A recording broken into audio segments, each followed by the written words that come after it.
एक बार की बात है जब हनुमान जी अपने प्रभु श्री राम का स्मरण करते हुए गहन ध्यान में लीन थे। उसी समय उनके मन में एक विचार आया। प्रभु राम के नाम का ऐसा प्रचार होना चाहिए कि पूरा ब्रह्मांड राममय हो जाए। उधर कैलाश पर्वत पर भगवान शिव अपने प्रिय डमरू की मधुर ध्वनि से सृष्टि में ऊर्जा भर रहे थे। उस डमरू की आवाज में अद्भुत शक्ति थी। वह ध्वनि केवल संगीत नहीं बल्कि सृष्टि की उत्पत्ति का प्रतीक मानी जाती थी।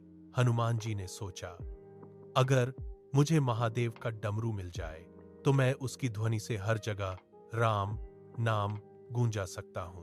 लेकिन समस्या यह थी कि डमरू भगवान शिव का अत्यंत प्रिय था। बिना अनुमति लेना उचित नहीं था।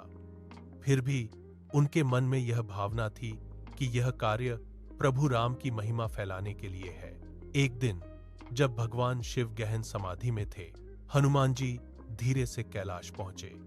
उन्होंने देखा कि महादेव ध्यान में लीन है और पास ही उनका डमरू रखा है।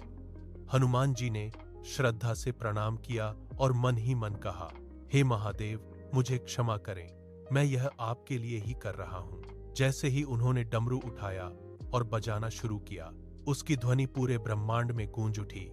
लेकिन इस बार उस ध्वनि में राम राम का स्वर भी शामिल था।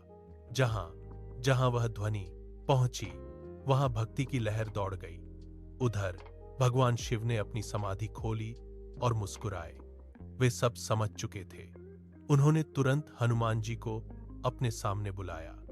हनुमान जी थोड़े संकोच में थे और सिर झुकाकर बोले, प्रभु, मैंने आपका डमरू बिना अनुमति के लिया, कृपया मुझे क्षमा करें। भगवान शिव हंसे और बोले, वत्स, तुमने चोरी नहीं की बल्कि भक्ति का एक अद्भुत कार्य किया है। तुम तो स्वयं मेरे अंश हो और तुम्हारी हर लीला धर्म और भक्ति के लिए होती है। फिर उन्होंने हनुमान जी को आशीर्वाद देते हुए कहा, जहां जहां राम का नाम गूंजेगा वहां मेरी भी उपस्थिति होगी। हनुमान जी ने विनम्रता से डमरू वापस कर दिया और प्रणाम किया। उस दिन से यह मान्यता हो गई कि जहां सच्चे मन से राम का नाम लिया जाता है वहां भगवान शिव भी प्रसन्न होकर उपस्थित होते हैं।